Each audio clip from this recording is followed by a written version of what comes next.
देखिए ये भी काफी इम्पोर्टेंट टॉपिक है और काफी बारीकी से हमें इसको समझना पड़ेगा कि डेटाबेस होता क्या है, इसके रूल क्या है, किस तरीके से भी ये वर्क करता है, किस लेयर पे ये वर्क करता है।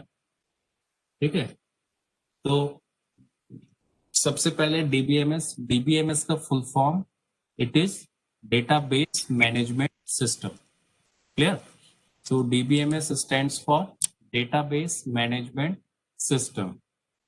अब नाम ही आपको बता रहा है कि ये किस चीज को मैनेज कर रहा है, डेटाबेस को। ठीक है, तो हमें दो टर्म समझनी पड़ेगी। एक तो डेटाबेस क्या होता है, फिर उसको मैनेज कैसे किया जाता है। तो सबसे पहले डेटाबेस। डेटाबेस क्या होता है? It is a basically collection of records और टेबल्स। ठीक है, बहुत बेसिक से स्टार्ट करेंगे हम कि डेटाबेस का मतलब क्या हुआ।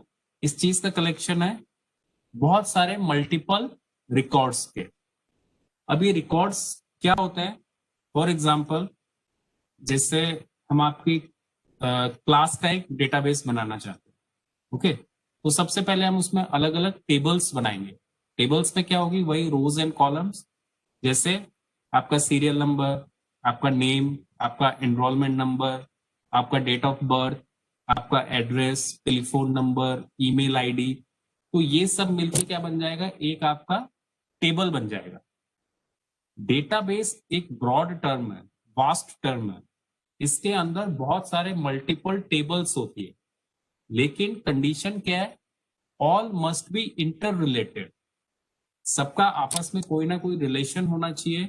ऐसा नहीं कि दो टेबल हम अलग अलग डेटा टेबल्स बना रहे हैं जिनका आपस में कोई रिलेशन ना हो, तो वो डेटाबेस नहीं बना पाएंगे। डेटाबेस की प्राइमरी कंडीशन क्या है? It is a set of interrelated data. इसमें जो इंटर रिलेटेड वर्ड है ये काफी इंपॉर्टेंट है। इसका मतलब आपका डेटा के बीच में रिलेशन होना चाहिए। जैसे अगर मेरी टेबल में कोई डेटा है, सीरियल नंबर, नेम, स्टूडेंट की बात कर रहा हूँ, स्टूडेंट डेटाबेस की, name, address and company name. तो यहाँ पे हमने एक फील्ड क्या डाली? Company name. अब किसी स्टूडेंट की कोई कंपनी तो होगी नहीं, ठीक है, होगी तो भी ये इससे रिलेटेड डेटा नहीं है। तो इस टाइप का अगर कोई कॉलम हम डाल रहे हैं जो रिलेटेड नहीं है, तो वो डेटाबेस फॉर्म नहीं कर पाएगी। डेटाबेस की प्राइमरी कंडीशन क्या है? The data should be inter related with each other. जैसे नेम और डेट ऑफ बर्थ रिलेटेड है आपस में, नेम और एड्रेस आपका रिलेटेड है। एक टेबल आपकी स्टूडेंट बन गई, एक आपकी टीचिंग की बन गई, टीचिंग स्टाफ, एक नॉन टीचिंग स्टाफ की बन गई। अभी टीचिंग, नॉन टीचिंग और स्टूडेंट जो अलग अलग टेबल्स है, ये भी आपस में रिलेटेड है। कैसे? Because they all are the parts of university system. तो यहाँ पे जो डेटाबेस बनेगा वो यूनिवर्सिटी का बनेगा। उसमें आपकी अलग अलग टेबल्स बनेगी। जैसे कि स्टूडेंट की टेबल बन गई, एक फैकल्टी की टेबल बन गई, एक उसमें टीचिंग नॉन टीचिंग अलग कर सकते हो आप।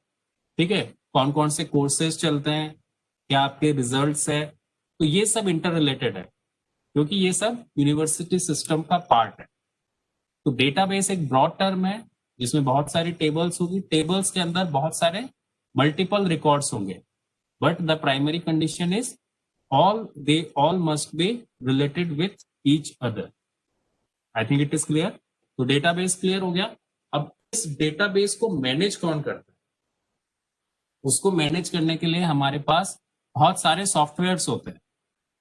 तो उन सॉफ्टवेयर्स को हम क्या कहेंगे? DBMS, database management system. जैसे अगर हम माइक्रोसॉफ्ट ऑफिस की ही बात करें, उसमें एक एमएस एक्सेस होता है। ठीक है, मैं लिख देता हूं, पूछा भी जाता है बहुत बार, एमएस एक्सेस। तो ये एमएस एक्सेस क्या है? ये भी एक डीबीएमएस है, डेटाबेस को मैनेज करने का ही सॉफ्टवेयर है। ठीक है, इसी तरीके से और क्या एग्जांपल हो सकते हैं इसके? जैसे आपका एसक्यूएल सर्वर हुआ, ओरेकल हुआ, ये सब डीबीएमएस के एग्जांपल्स हैं। ये डेटाबेस को मैनेज करते हैं। डेटाबेस को मैनेज कैसे करेंगे? ये रिकॉर्ड्स को स्टोर करेंगे। किस तरीके से स्टोर करेंगे वो डिपेंड करता है किस टाइप का डेटाबेस है। फिर हम क्या करेंगे? इन डेटाबेस से कुछ क्वेरीज करेंगे। ठीक है, मतलब ये सिस्टम कैसे काम करता है? हम इनसे कुछ क्वेरी करेंगे या आपको रिस्पॉन्स देंगे। क्वेरी इन द सेंस, जैसे हम स्टूडेंट डेटाबेस की ही बात करें, तो मैं अगर पूछना चाहता हूं कि बीएससी एग्रीकल्चर पार्ट 2, ठीक है, जो भी आपका सेमेस्टर चल रहा है उसमें जयपुर सिटी में रहने वाले कौन कौन से स्टूडेंट है उनकी लिस्ट चाहिए, ठीक है। तो ये जो मैंने आपको बताया it is known as query, ये हम उस डेटाबेस से क्वेरी कर रहे हैं, ठीक है। अब डेटाबेस आपको जो हमने क्वेरी किए केवल उतना ही रिजल्ट आपको देगा कि जयपुर में बीएससी एग्रीकल्चर सेकेंड में रहने वाले स्टूडेंट की लिस्ट ये है। डेटाबेस में तो हर सिटी का डेटा होगा, चाहे वो जयपुर हो, अजमेर हो, कोई भी सिटी हो, लेकिन अगर हमें पर्टिकुलर रिकॉर्ड उसमें से फेच करना है तो हम डेटाबेस में क्वेरी करेंगे।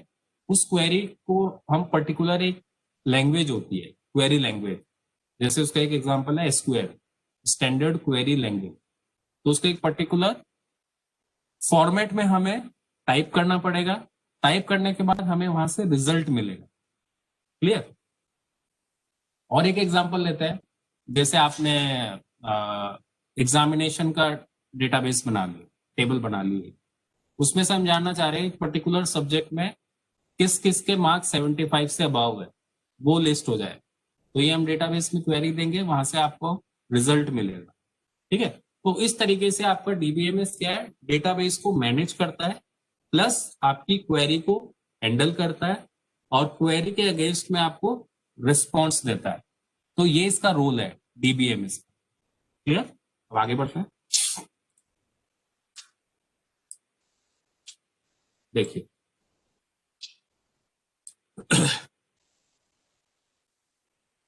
Basic definition, it is a collection of data, और थोड़ा सा हम अगर इसको प्रिसाइज करें तो it is a collection of interrelated data. ये आप लिख लीजिए अपनी कॉपी में, इसमें लिखा हुआ नहीं है, यहाँ पे हमें कौन सा टर्म यूज लेना है, interrelated. So basically database is a collection of interrelated data. Example इसके record of students, information stored, कोई भी इंफॉर्मेशन या रिकॉर्ड हो वो डेटाबेस का एग्जाम्पल है। ये तो डेटाबेस हो गया। और डेटाबेस मैनेजमेंट सिस्टम मैंने आपको अभी बताया कि वो क्या होता है, बेसिकली एक सॉफ्टवेयर या फिर कंप्यूटर प्रोग्राम होता है जो कि डेटाबेस को मैनेज करता है। क्लियर। इसके एग्जाम्पल भी मैंने आपको बता दिए अभी, MySQL हो गया, माइक्रोसॉफ्ट एक्सेस हो गया, एसक्यूएल सर्वर हो गया, ओरेकल हो गया, FileMaker, FoxPro, all these are the examples of database management systems. अब ये देखिए हम डेटाबेस को क्यों यूज करते हैं। एक्चुअली डेटाबेस ने किस चीज को ओवरकम किया है, फाइल मैनेजमेंट सिस्टम को। जो ट्रेडिशनली हम बहुत कुछ फाइल में स्टोर करते थे, फाइल का मतलब हमारी मैनुअल फाइल, जो सरकारी ऑफिसेज या फिर ऑर्गेनाइजेशन में जो भीड़ लगा हुआ रहता था फाइलों का, वो भी उसके अंदर भी क्या होता था, डेटा। लेकिन उसमें से कोई डेटा को फैच करना इन कंपैरिजन टू किसी भी डेटा को डेटाबेस से फैच करना बहुत मुश्किल था, टाइम कंज्यूमिंग था। तो ये सारे जो कंस्ट्रेंट हमारे ट्रेडिशनल फाइल मैनेजमेंट थे, वो सारे एडवांटेज हमारे किसमें बन गए, डेटाबेस मैनेजमेंट सिस्टम में। क्या क्या एडवांटेजेस है, एक तो आपको सारा डेटा एक ही जगह पे मिल जाएगा, प्लस इजी टू स्टोर, आपको कोई स्टोरेज नहीं चाहिए, कोई रूम्स नहीं चाहिए, ठीक है। It can be stored over years, जब तक आपके सिस्टम में है, क्लाउड पे है, वो आपके सिक्योर है। प्लस उसमें से अगर हमें कोई क्वेरी लेनी है तो उसका जो रिस्पॉन्स टाइम है बहुत जल्दी, आपको with in a fraction of second you can get the results. और अगर आपको एक बड़े से रूम में छोड़ दिया जाए कि इसमें से एक डेटा निकाल के लाना है, तो आपको वन बाय वन सारी फाइलें देखनी पड़ेगी, ठीक है। उसमें से आपको जो डेटा चाहिए वो आप निकालेंगे, तो वो बहुत टाइम कंज्यूमिंग प्रोसेस है। तो ये जो हमने इसका कंप्यूटराइजेशन किया, सॉफ्टवेयर जो हमने बनाया, ये इसके ट्रेडिशनल फाइल मैनेजमेंट के ऊपर एग्जाम्पल्स है, ठीक है, सॉरी एडवांटेजेस है। अब यहाँ पे देखिए पर्पस क्या है डीबीएमएस का, ये सारे टर्म आपको समझ में आने चाहिए with example. Okay, first, it reduces data redundancy to a large extent. Second, it controls data inconsistency. It facilitates sharing of data, it ensures data security. Clear? कुछ समझ में नहीं आया होगा? ठीक है बात।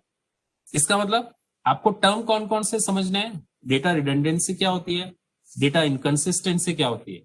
अब नीचे देखिए एग्जांपल, ये जो टेबल है इसमें नेम है, डेट ऑफ बर्थ है और फीस है। 4 स्टूडेंट के नेम है, इनकी डेट ऑफ बर्थ है और इनकी फीस पेड है। क्या आप में से कोई भी बता सकता है कि ये जो डेटा हमने यहाँ पे फेच किया है इसमें कोई इशू है क्या? देखिए टेबल को बारीकी से देखिए, फिर आपको मतलब पता चल जाएगा कि डेटा रिडंडेंसी होती है।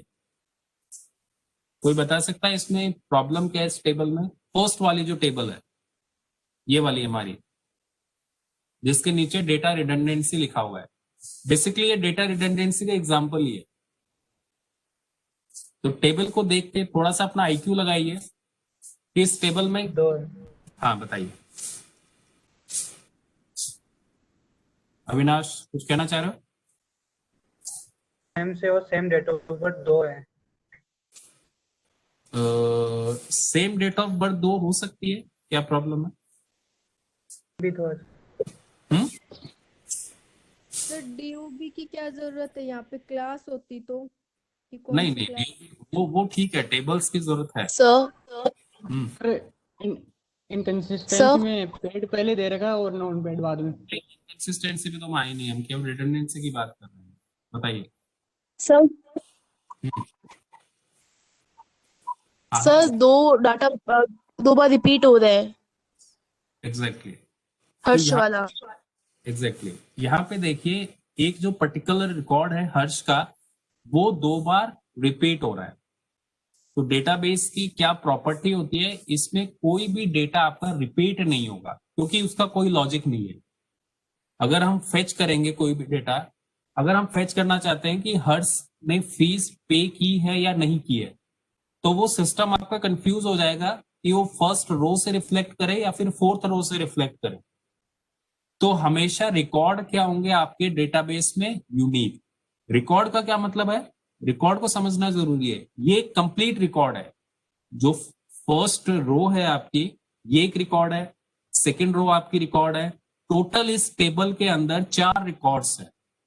ठीक है? अगर ये और भी आगे कॉलम्स होती तो कंप्लीट कॉलम्स का जो डेटा है उसको हमें रिकॉर्ड बोलेंगे। क्लियर? तो यहां पे देखिए आपके रिकॉर्ड क्या है, रिपीट हो रहा है, जो कि डेटाबेस में नहीं होना चाहिए। इसका मतलब डेटाबेस का पर्पस भी क्या होता है कि अगर आपके ऐसे कोई रिकॉर्ड है जो रिपीट हो रहे हैं तो उनको हटाना। ठीक है? तो अब आपको चीज समझ में आ गई, डेटा रिडंडेंसी का क्या मतलब होता है? ऐसे कोई भी डेटा जो डुप्लीकेट है, तो ये क्या करता है? डुप्लीकेट डेटा को हटाता है, उनको रिड्यूस करता है। तो पहला पॉइंट आपको समझ में आ गया, डेटा रिडंडेंसी, ये इसकी प्रॉपर्टी है कि आपका डेटा रिडंडेंट नहीं होना चाहिए। Second, data inconsistency. अब सेकेंड में बताइए क्या इशू है?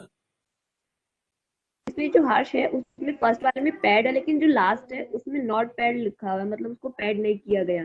यस। तो ये दोनों अलग अलग हो गए, डाटा एक ही है पर अलग अलग हो गए। इसका मतलब डेटा में कुछ गड़बड़ है। ओके? एक तरफ हम हर्ष के लिए क्या स्टेटस बता रहे हैं कि उसकी फी पेड है, और एक रिकॉर्ड में हम क्या बता रहे हैं कि हर्ष की फी नॉट पेड है।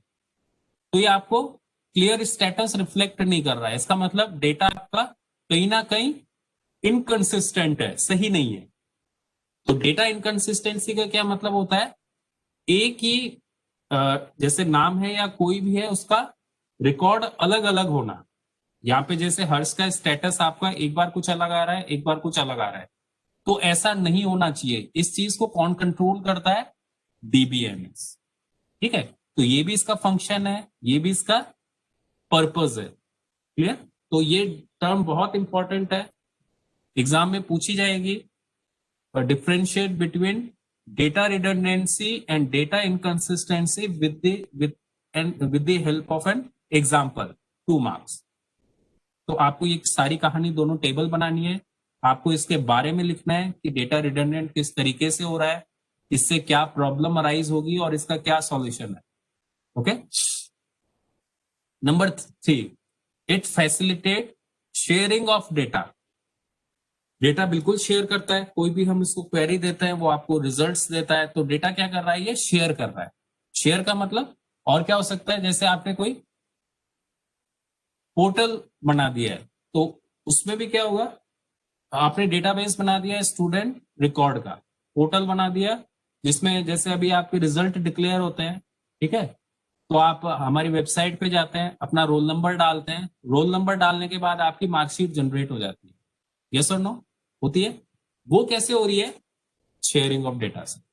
हमने एक डेटाबेस बना दिया, डेटाबेस में सबके नेम, रोल नंबर, सब्जेक्ट के मार्क्स वगैरह फीड कर दिए। जैसे आपने क्वेरी जनरेट की कि इस रोल नंबर से रिलेटेड कौन कौन से डेटा है, तो वो सारे डेटा जो है वो डेटाबेस से उठ के आपकी स्क्रीन के ऊपर आ जाएंगे। ऐसा नहीं होता कि सबके अलग अलग रिजल्ट्स हमने सेव कर रखे हैं, जैसे आपने रोल नंबर डाला वो फाइल इमेज खुल के आपके सामने आ गई, ऐसा नहीं होता है। वो चीज क्रिएट होती है रन टाइम पे, और क्रिएट कैसे होती है, प्रोग्रामिंग के through with the help of an database management system. कोई भी हम सॉफ्टवेयर या एप्लीकेशन बनाते हैं, बेसिकली उसके दो पार्ट होते हैं, एक आपका फ्रंट एंड, एक आपका बैक एंड। ये टर्म्स लिख लीजिए, बहुत जरूरी है। फ्रंट एंड का मतलब जो आपको इंटरफेस दिख रहा है, ठीक है, जो आपको जैसे एंटर रोल नंबर और एक बॉक्स दिख रही है, आपको स्क्रीन पे जो भी दिख रहा है एप्लीकेशन पार्ट, वो आपका फ्रंट एंड हो गया, उस एप्लीकेशन का फ्रंट एंड पार्ट। वो आप किसी भी प्रोग्रामिंग लैंग्वेज में बना सकते हैं, जावा में, डॉट नेट में, किसी में भी।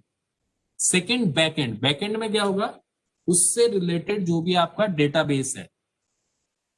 अब डेटाबेस किसी में भी हो सकता है, मैंने भी आपको एग्जांपल दिए, एसक्यूएल में भी हो सकता है, ओरेकल में भी हो सकता है, माइक्रोसॉफ्ट एक्सेस में भी हो सकता है। तो ये सब किसके एग्जांपल है, आपके बैकएंड के, जो पीछे रहेंगे डेटा।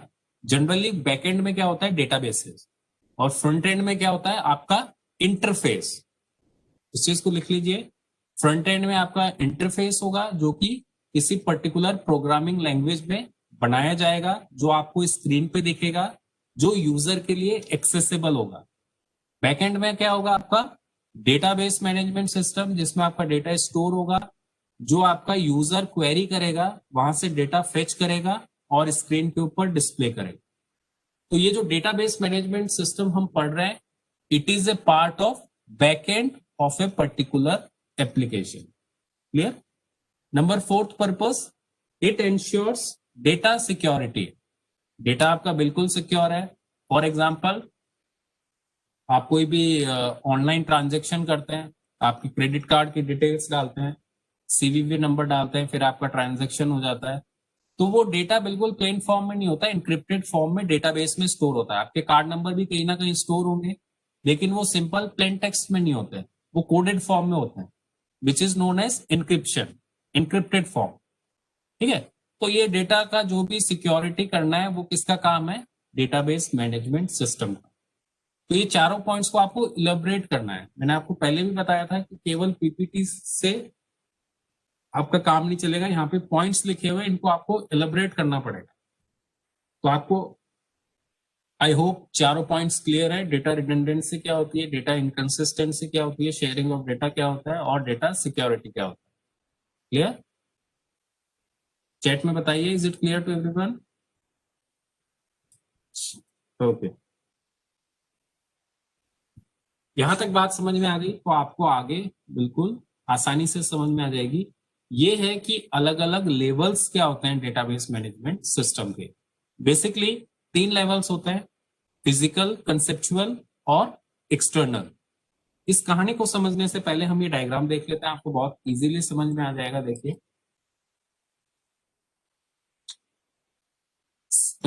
सबसे ऊपर जो आपको रिजल्ट दिखेगा वो है एक्सटर्नल लेवल। ठीक है, बीच में जो डेटाबेस इस तरीके से हैंडल हो रहा है वो आपका कंसेप्चुअल लेवल है, और डेटाबेस किस तरीके से आपके हार्ड ड्राइव में स्टोर हो रहा है वो आपका फिजिकल लेवल है। तो यूजर किससे कंसर्न्ड है, एक्सटर्नल लेवल से। डीबीएमएस किसको हैंडल कर रहा है, डीबीएमएस हैंडलर कंसेप्चुअल लेवल को, और एग्जैक्टली डेटा किस तरीके से हार्ड ड्राइव में स्टोर हो रहा है वो आपका ऑपरेटिंग सिस्टम का कंसर्न है, ठीक है। वो हम कह रहे हैं फिजिकल लेवल पे काम हो रहा है, उसकी प्रोग्रामिंग कैसे की है हमने। अब राइट साइड में देखिए अकाउंट बैंकिंग सिस्टम का एग्जांपल है, ये व्यू 1 व्यू 2। व्यू 1 व्यू 2 का मतलब है हमने क्वेरी की, उसके अगेंस्ट में हमें कोई रिजल्ट मिला। जैसे हम क्या देखना चाहते हैं, केवल अकाउंट नंबर और अमाउंट, कि पर्टिकुलर किस अकाउंट नंबर में कितना अमाउंट आपका बैलेंस है। एक हमने कोई क्वेरी की होगी, उसका रिजल्ट है। व्यू 2 में अकाउंट नंबर भी है, अकाउंट का नाम भी है किस टाइप का, और कितना उसमें बैलेंस है वो भी है। अच्छा अच्छा अच्छा अच्छा अच्छा। म्यूट करो ना जरा अरे म्यूट कर भाई। अमित कुमार यादव,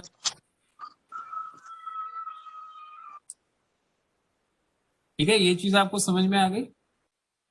पहला जो यूजर को रिजल्ट दिख रहा है, आप इस तरीके से समझिए, उसे हम क्या कह रहे हैं, एक्सटर्नल लेवल। सेकेंड, हमने डेटाबेस किस तरीके से बनाया है, जैसे इसमें कौन कौन से फील्ड थे। एक अकाउंट नंबर था, अकाउंट नंबर जनरली क्या होगा, राइट साइड में देखिए न्यूमेरिक, हमेशा नंबर्स में होगा, और मैक्सिमम ये ब्रैकेट में 15 क्या लिखा हुआ है कि मैक्सिमम कितने डिजिट से लेगा, तो 15 नंबर से ज्यादा का अकाउंट नंबर नहीं होगा।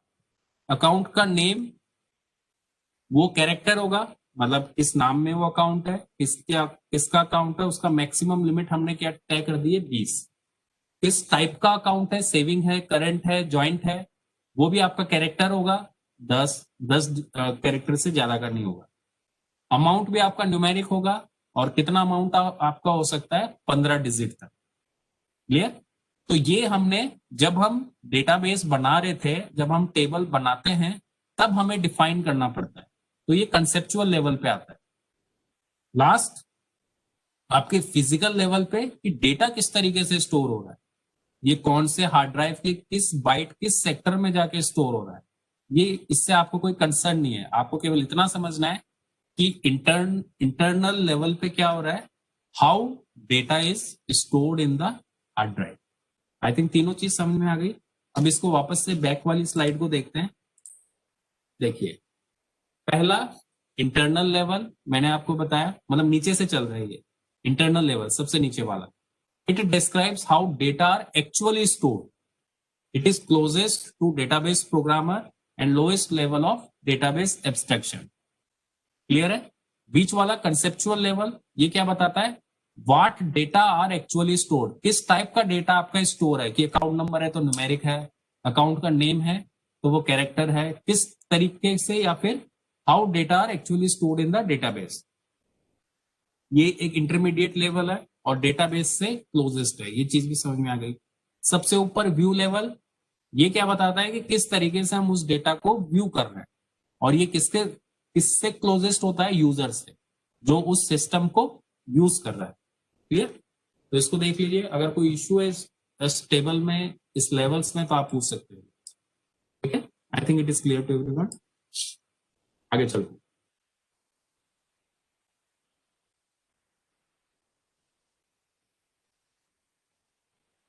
तो देखिए, बेसिक चीज हमने क्या कवर की अभी तक, कि बेसिकली डेटाबेस होता क्या है, ठीक है, डेटाबेस मैनेजमेंट सिस्टम क्या होता है, उसके पर्पस क्या है, रोल्स क्या है, फंक्शंस क्या है, और उसके लेवल्स क्या है। ये सारे पॉइंट्स हमने अभी तक क्लियर कर लिए हैं। अभी हमारे पास एक लास्ट पॉइंट बचता है कि इस डेटाबेस के अलग अलग टाइप्स क्या होते हैं। ठीक है, बहुत इजी है। बेसिकली एक रिलेशनल, एक हिरार्किकल और एक नेटवर्क, तीन होते हैं। तो पहला हम ले रहे हैं रिलेशनल डेटा मॉडल। ये किसके टाइप्स है, डेटाबेस मैनेजमेंट सिस्टम के। ठीक है, रिलेशनल डेटा मॉडल में क्या होगा, जो भी आपका स्टोर हो रहा है वो हमेशा टेबुलर फॉर्म में होगा, सबसे ज्यादा यही यूज होता है। क्लियर। हम कैसे रिकॉर्ड को स्टोर करते हैं, टेबल्स की फॉर्म में, टेबल्स के अंदर अलग अलग रिकॉर्ड्स डालते हैं। जैसे एग्जांपल देखिए, इसमें टेबल नंबर 1 क्या क्या आइटम्स थे, आइटम का नंबर, आइटम का नेम, उसकी price. Table 2 shipments, S1, sorry, ये कोड्स है इनके, कौन सा आइटम है, कितनी क्वांटिटी सप्लाई हुई, और ये सप्लायर्स की, S1 के कौन सप्लायर है, S2 के कौन सप्लायर, ये सब इंटर रिलेटेड है, अलग अलग टेबल्स है। और डेटा आपका टेबुलर फॉर्म में स्टोर है, and all these form relational data model. किस टाइप का डेटाबेस है ये? Relational data model database. इसका मतलब रिलेशनल अगर हमारा डेटाबेस है तो सब कुछ टेबुलर फॉर्म में स्टोर होगा, जो बहुत ही कॉमन है। सबसे कॉमन यही है। एक्सेस हुआ, एसक्यूएल सर्वर हुआ, हर जगह हम रिलेशनल डेटाबेस को यूज करते हैं। क्लियर? दूसरा क्या है हमारा? Network data model. Network data model किस चीज को यूज करता है? ग्राफ्स को। और जो हमारा लास्ट है हिरार्किकल, ये किस चीज को यूज करता है? ट्री को। ठीक है, अब ग्राफ और ट्री में आपको आई थिंक डिफरेंस पता होगा कि ग्राफ तो क्या होता है, इट मे बी साइक्लिक। ठीक है, साइक्लिक का मतलब टॉप से डाउन का कोई रिलेशन होगा, डाउन से लेफ्ट का होगा, लेफ्ट टू अप का होगा, साइकिल बन सकती है। ये ग्राफ की एक प्रॉपर्टी होती है। ट्री में क्या होगा, एक पर्टिकुलर लेवल पे चलेगा, या तो ऊपर से नीचे या नीचे से ऊपर। तो जो नेटवर्क डेटा मॉडल है वो आपका किस चीज को यूज करता है? ग्राफ्स को। देखिए जैसे S1 एक कोड है ब्रिटानिया का। ठीक है, अब S1 में 20 एक कोड है, 25 है, 10 है, फिर 20 की डिटेल्स है, 25 की डिटेल्स है, 10 की डिटेल्स है। तो ये टेबुलर फॉर्म में स्टोर नहीं होके किस चीज के फॉर्म में स्टोर हो रहा है? कैसे ही हमारा डेटाबेस रिप्रेजेंट हो रहा है? इन द फॉर्म ऑफ ग्राफ। जो इससे फर्स्ट वाला था रिलेशनल डेटाबेस मॉडल, ये कैसे रिप्रेजेंट हो रहा है? इन the form of tables. Second, network data model किस तरीके से डेटा को रिप्रेजेंट करता है? इन द फॉर्म ऑफ ग्राफ्स। और जो थर्ड है हिरार्किकल डेटा मॉडल, ये किस तरीके से डेटा को रिप्रेजेंट करता है? इन the form of trees. Tree का मतलब देखिए, मैंने बताया था इसमें कोई साइकिल नहीं होगी, कोई लेफ्ट टू राइट रिलेशन नहीं होगा, एक हिरार्की बन गई। एक S1 एक कोड है ब्रिटानिया का, इसका एक रिकॉर्ड हो गया, उसके नीचे एक हो गया, उसके नीचे एक हो गया, ये इसके अलग अलग और भी कई पैरामीटर्स हैं। तो बेसिकली जो हम डेटाबेस को उनके जो टाइप्स बना रहे हैं, how they are differentiated? They are differentiated in the form of representation. किस तरीके से हम डेटा को रिप्रेजेंट कर रहे हैं। क्लियर? तो पहला हमारा relational database in which the data is related in the form of tables. Second, network data model in which the data or the relationship is represented in the form of graphs. Third one, hierarchical, in which data or relationship is represented in the form of trees. Clear? तो इस तरीके से exam में पूछा जा सकता है, fill in the blanks में भी पूछा जा सकता है, ऑब्जेक्टिव में भी पूछा जा सकता है, इनके टाइप्स भी पूछे जा सकते हैं, किसी भी फॉर्मेट में ये क्वेश्चन आपसे पूछे जा सकते हैं। I think it is clear.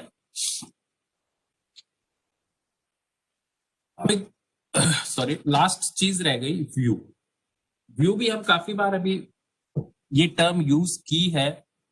View का मतलब एक पर्टिकुलर जो आपका टेबल है उसमें से कुछ डेटा को फेच करना है। क्वेरी के थ्रू जो भी डेटा हमें दिखेगा स्क्रीन पे इज नोन एज व्यू।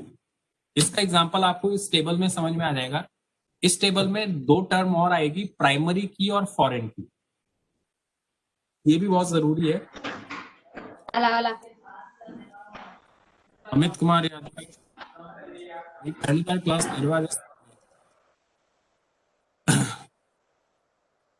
ठीक है। इस टेबल को देखिए, एक एम्प्लॉय की टेबल है, टेबल 1, टेबल 2 लोकेशन है। सबसे पहले आपको प्राइमरी की समझनी है। प्राइमरी की क्या होती है?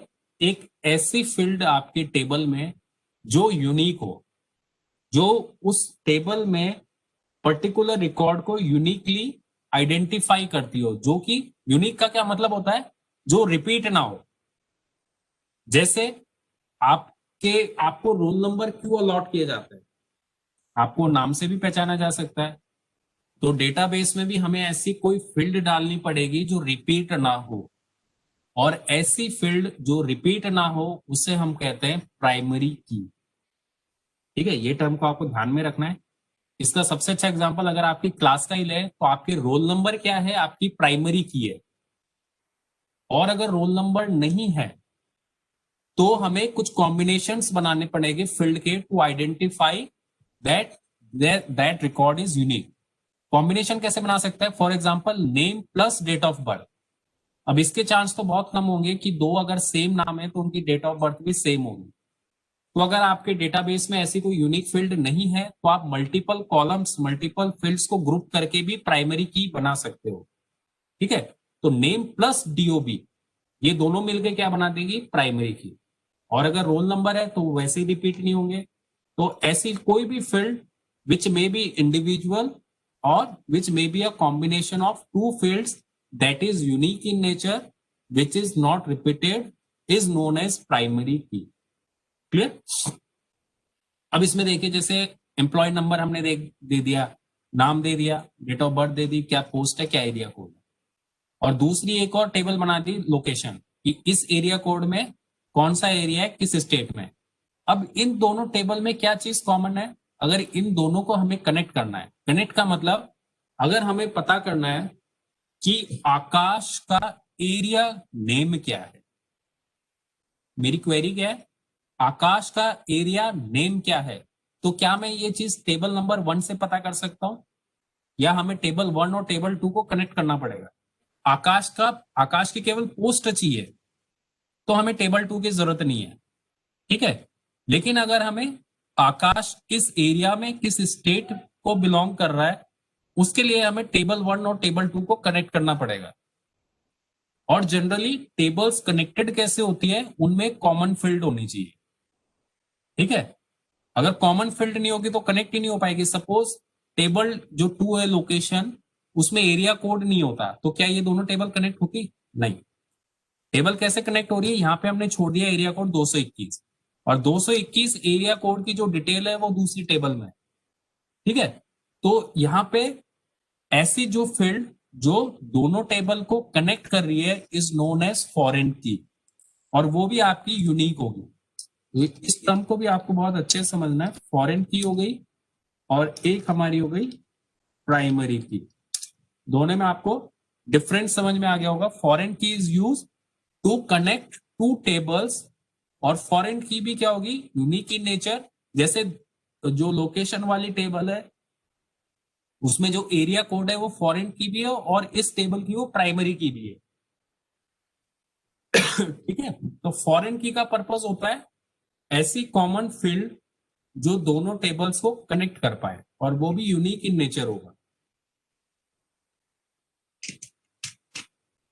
ठीक है भाई?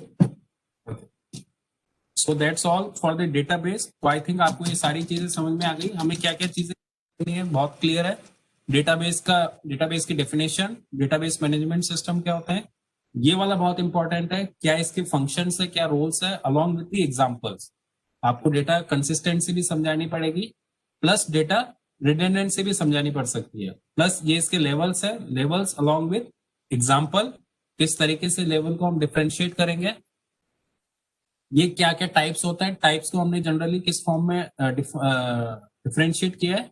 इन द फॉर्म ऑफ रिप्रेजेंटेशन। कि अगर वो रिकॉर्ड्स के फॉर्म में, टेबल्स के फॉर्म में तो रिलेशनल होगा, ग्राफ्स के फॉर्म में तो नेटवर्क होगा, और ट्री के फॉर्म में तो हिरार्किकल होगा। उसके बाद व्यू की डेफिनेशन आपको क्लियर होनी चाहिए। व्यू का मतलब कोई भी पर्टिकुलर रिस्पॉन्स जो आपको मिल रहा है किसी क्वेरी के अगेंस्ट में, वो आपका व्यू है।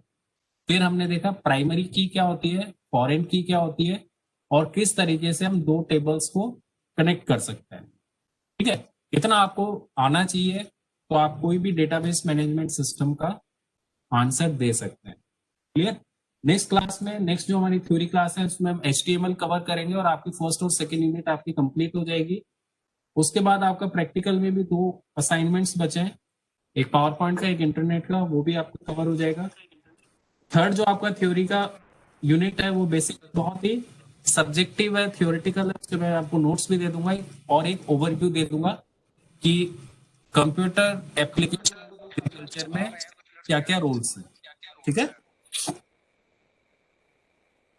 So let me